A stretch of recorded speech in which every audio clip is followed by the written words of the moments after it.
O design thinking contribui não apenas para o sucesso das empresas, mas também para o acréscimo de bem-estar das pessoas. Isto foi visto através dos projetos descritos ao longo do livro. Esse modelo preencheu as lacunas entre o saber e o fazer, pois quando um time de pessoas está envolvido em busca de uma solução de problemas, há resultados satisfatórios. As ferramentas usadas aprofundam o impacto desse modelo. Um desses exemplos é a prototipagem. O design thinking pode ser acessível a uma variedade de pessoas, e esse modelo evoluiu ao longo do tempo, e junto com ele a sua complexidade, pois é muito difícil sistematizar um modelo devido a contextos diferentes que muitas vezes é interdisciplinar.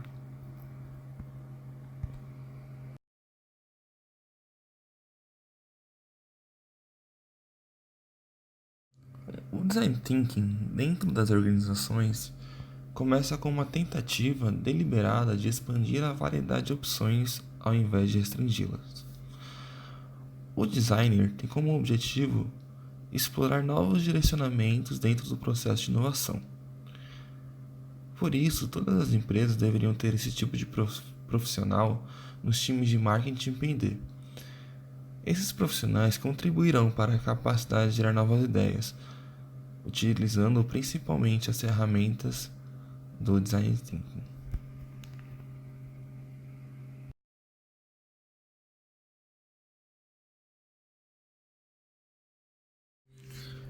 O design thinking é uma abordagem baseada fundamentalmente no ser humano. O design thinking consegue alinhar tanto as expectativas dos usuários, da tecnologia e dos negócios. Dessa forma, ele é uma ferramenta integradora. A posteriori, o usuário final é que sai privilegiado por essa abordagem. O design thinking estuda o comportamento das pessoas e, como contexto, afeta a experiência do usuário do produto ou serviço. Ele leva em consideração o contexto emocional, assim como o desempenho funcional. E com base nas ações não declaradas dos usuários, o design thinking traduz em oportunidades. Sendo assim, essa abordagem voltada para o ser humano pode fundamentar novas ofertas e aumentar suas chances de aceitação ao vinculá-la a um comportamento já existente. Para isso, deve-se perguntar se o produto ou serviço satisfaz as necessidades do público-alvo, assim como se ele cria significado além de valor.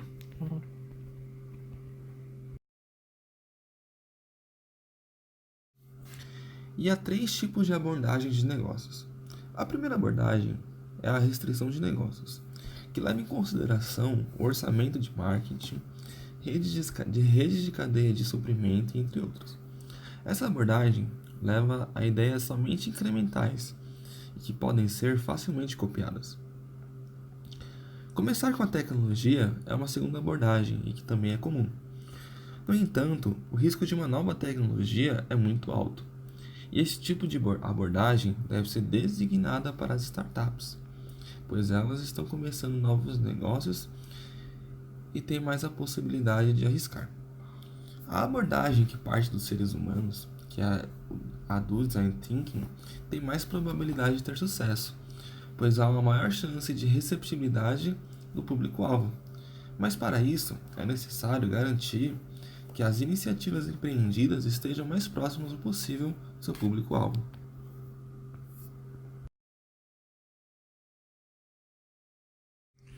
O tempo de protótipo também é um bom indicador de cultura de inovação da empresa.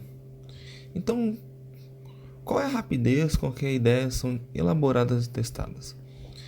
Para o autor, os líderes das organizações devem incentivar a experimentação, pois não há nada de errado no fracasso, contanto que ele ocorra no início do projeto e não no final. Para isso, uma prototipagem rápida, barata e rudimentar também deve ser considerada como parte do processo criativo. Então tá, nessa parte do livro, o autor comenta sobre a questão da procura de ajuda profissional, ou seja, de profissionais de inovação, no qual você procurando profissionais que são especializados em inovação, a empresa estaria expandindo o ecossistema de inovação que tem na organização.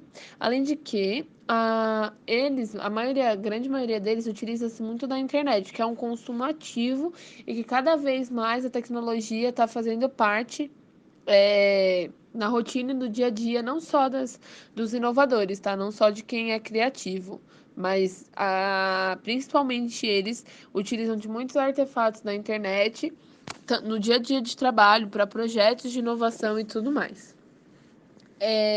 Um outro tópico comentado com relação à procura de ajuda profissional é a questão da rede de fidelidade, porque você criaria, com essa ajuda profissional, você cria uma rede entre os colaboradores que fica fidelidade no sentido de ser bem fiel, assim, de ser difícil de se romper essa rede criada. Então, você teria a inovação mais enraizada realmente na organização, mesmo que não só com os colaboradores de fora, com a ajuda dos profissionais especializados, porque eles acabam que dando sentido para aquele projeto, para aquela ação, para todos os colaboradores que acabam aderindo à ideia e enraizando mesmo a cultura de inovação no dia a dia deles. E tudo que faz mais sentido é, as pessoas tendem a defender e apoiar aquela proposta. E por fim, acaba que esses profissionais de inovação são usuários radicais, porque eles são um ativo criativo da empresa mesmo, sabe? É algo que traz, que agrega valor, porque eles vão ter insights inspiracionais constantemente, às vezes no meio de um problema, no meio de uma situação que ninguém consegue ver solução, são essas pessoas que têm esses insights e que conseguem ver de um modo diferente, às vezes dentro de uma operação que já acontece há muitos anos da mesma forma, e esse modo diferente não necessariamente precisa ser uma ação muito grande, entendeu? Mas só a forma de pensar diferente já traz resultado.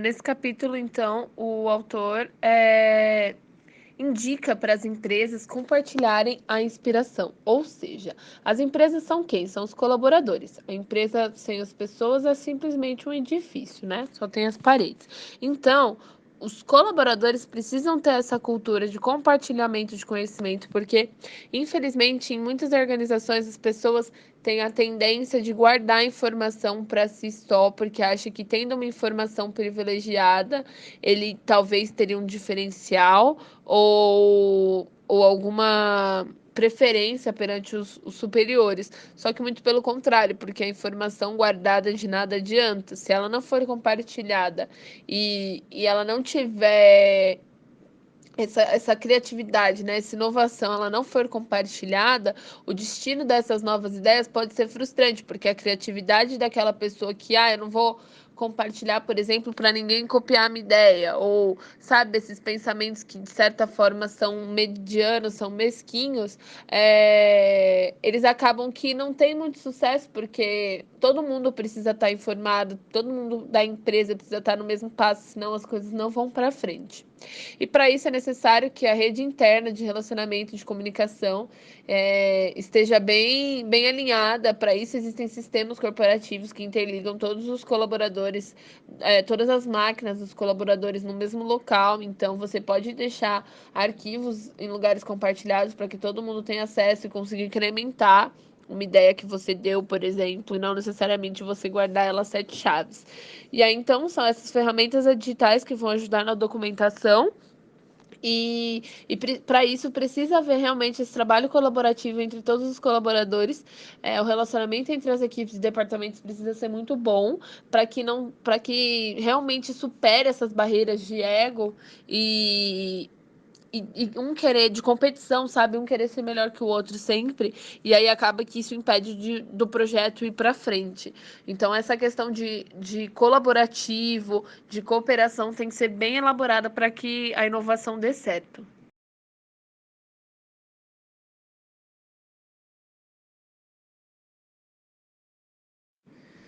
Em um dos capítulos, então, o autor orienta as empresas a misturarem os projetos grandes com pequenos.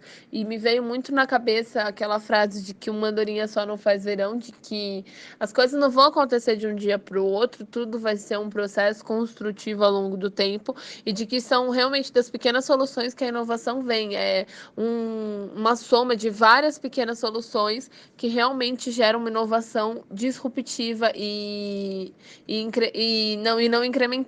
São pequenas coisas que você vai solucionando e vai mudando pontualmente que geram uma mudança no processo inteiro maior. Então você tem que ter uma variedade nas abordagens. Você não pode querer sempre pelo mesmo inovar sempre pelo mesmo caminho, pela mesma direção. Tem que ter essa variedade, tem que ter diversidade mesmo, sabe?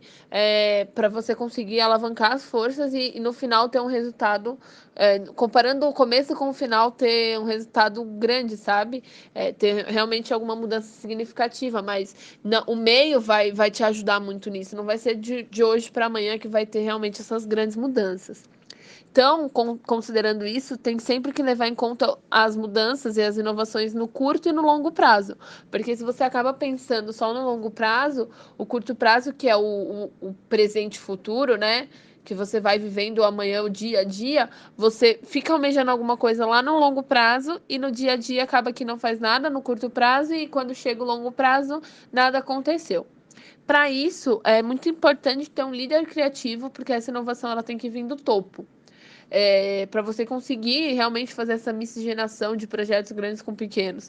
Então, os indicadores de eficácia, se forem divididos por setores, que era o que eu estava comentando no slide anterior, da questão de departamentos terem competitividade, terem uma rincha, tudo precisa estar muito bem compartilhado e um trabalho tem que ser colaborativo, porque esses indicadores de eficácia, se são pequenas partes do projeto que vão gerar um todo para a empresa, às vezes são de setores diferentes que vão, cada um no seu limite, é claro, né?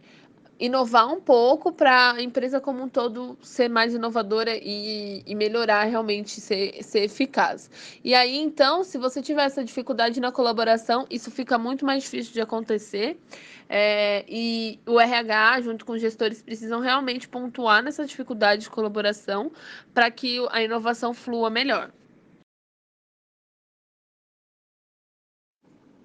Então tá, nessa parte aqui o autor dá uma dica para as organizações com relação ao orçamento.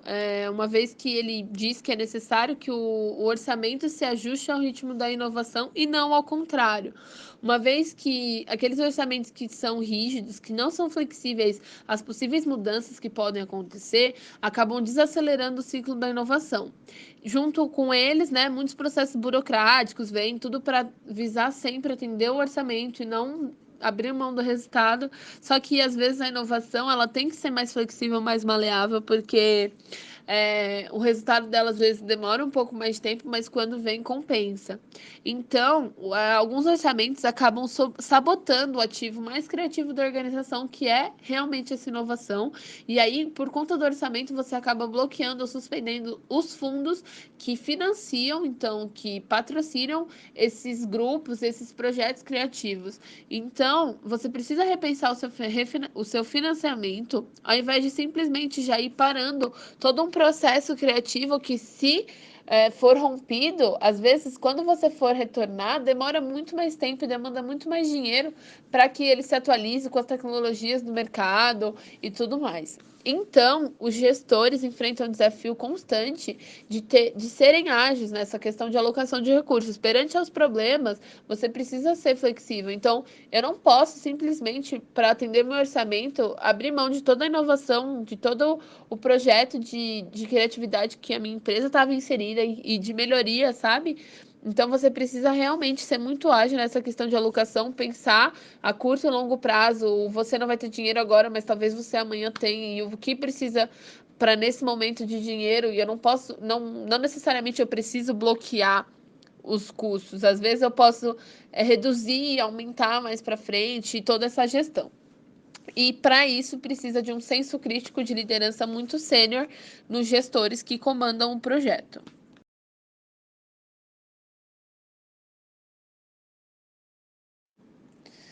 Então, o autor ele também indica para as empresas a questão de procurar talentos, ou seja, além de você contratar os profissionais que são do ramo da inovação, pedir realmente ajuda profissional para os inovadores, você pode procurar os talentos e internamente dentro da sua própria empresa, sabe, identificar e desenvolver esses talentos para aqueles que já são da empresa ou para aqueles que acabaram de chegar.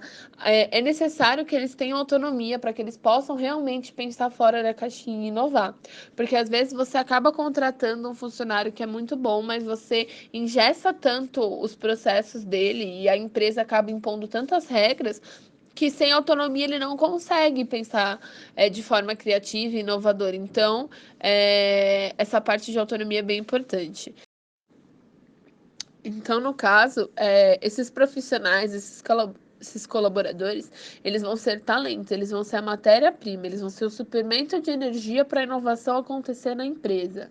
E eles geralmente vão estar bem envolvidos com projetos instigantes, eles podem ser, como eu disse, recursos internos ou não, eles geralmente vão ter pensamentos divergentes do que o rotineiro, do que o costume da empresa, e para isso é necessário, então, que a empresa esteja preparada, que os gestores, que os líderes estejam preparados para virem pensamentos divergentes do que às vezes a empresa já faz há mais de 100 anos, e não quer dizer que é que estava errado, sim que é uma nova forma, uma forma mais inovadora de se pensar e de se fazer diferente realmente.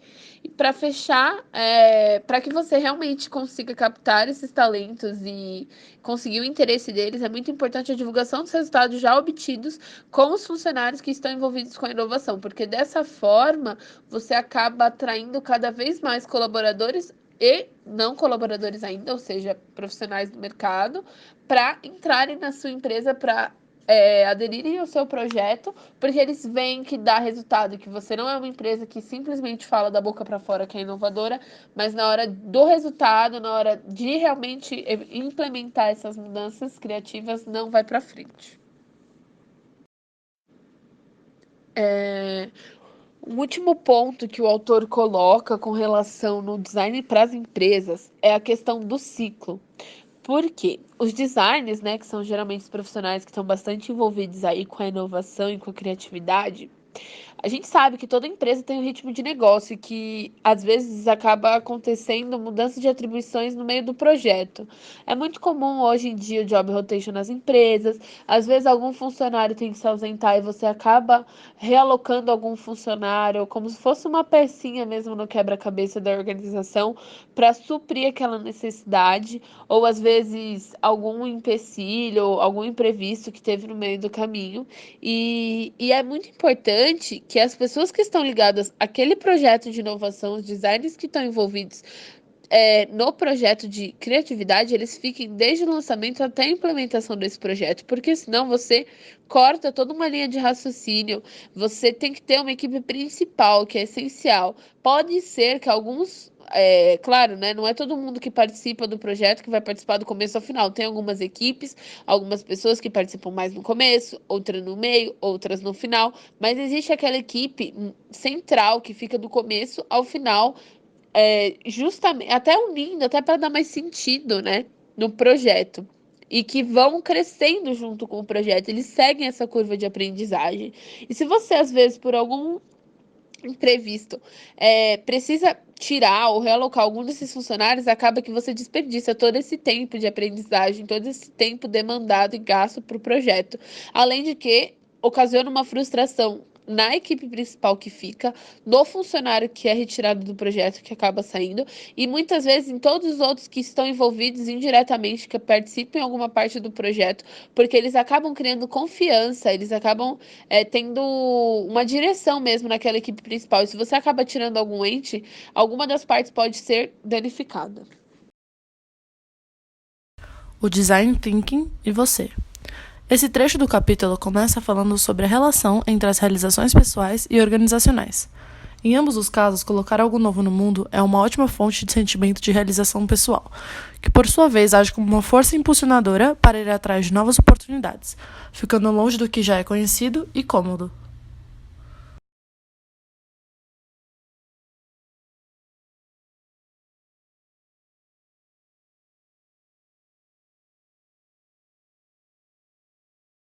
Não pergunte o quê, pergunte por quê. As crianças não perguntam por quê por acaso. Fazer essa pergunta é uma ótima oportunidade de repensar a sua perspectiva em relação a um problema, abrindo a mente para outras respostas ou até mesmo pode nos levar a reformular a pergunta, vendo a situação por uma nova perspectiva. Isso permite uma maior liberdade na solução de problemas, agilizando e melhorando o processo.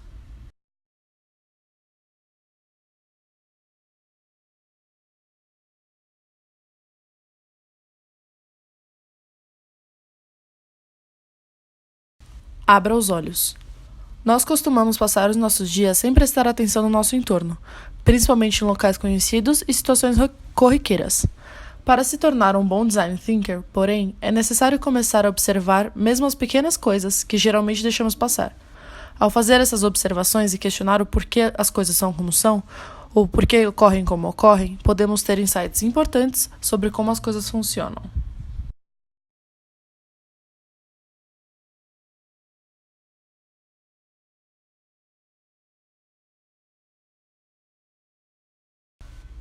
Visualize.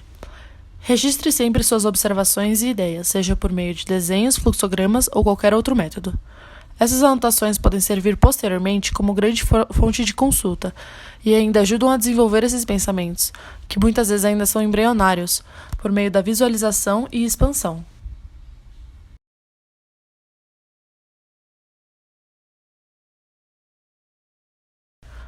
Desenvolva as ideias alheias. Não se pode pensar em ideias de forma completamente autoral, e sem a possibilidade de serem repensadas e reelaboradas por outras pessoas. Ideias que se fixam em seu primeiro pensador tendem a ser congeladas no tempo, o que as torna frágeis. Ideias que são repassadas, repensadas e atualizadas tendem a florescer, tanto por acumular uma diversidade de visões e experiências, como por manter atual um conceito que pode ter sido primeiramente elaborado muitos anos atrás.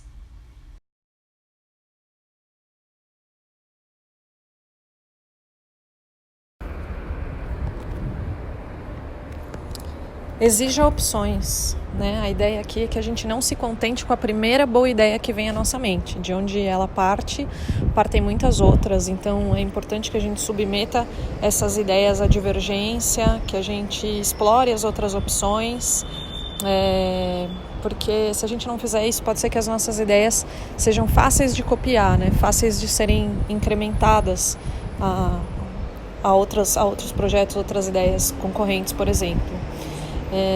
No entanto, a gente tem uma limitação de tempo para a exploração dessas ideias, né? Apesar do tempo ser um fator limitador do ponto de vista da criatividade, é importante que a gente defina um prazo para que essas ideias surjam, senão é possível que a gente se perca no próprio brainstorming.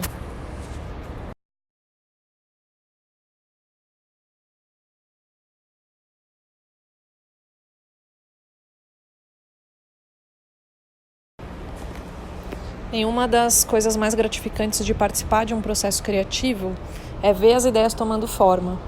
No entanto, essas ideias elas podem ser incrementadas a partir de alguns insights e o registro de todo o processo criativo é bem gratificante, porque você vê em que momento que uma ideia atuou dentro de um processo e, nesse sentido, a produção de vídeos, de arquivamento das apresentações, de guardar os esboços dos desenhos de um protótipo, por exemplo, eles vão trazer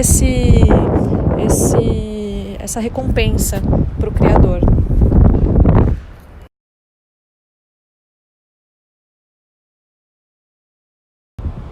Bom, uma boa equipe de design, ela tem que ter consciência de que a gente tem um senso e um propósito, né, de se iludir achando que a gente pode prever todos os resultados e que a gente está no domínio da criatividade, do processo criativo, mas a realidade é que muitas coisas elas saem do curso e é importante a gente estar atento a esses momentos, como a gente estaria atento na nossa própria vida, né, como muitas vezes as coisas não saem conforme o planejado. Então a ideia é que a gente pense na nossa vida como um protótipo desse ambiente de criação de ideias, né? A gente aceita a variação dos caminhos na nossa vida, da mesma forma que a gente tem que olhar para um processo criativo e entender que ele também percorre os seus caminhos. Então, entender, né, a vida como um protótipo que a gente pode conduzir experimentos, fazer descobertas e mudar nossos pontos de vista.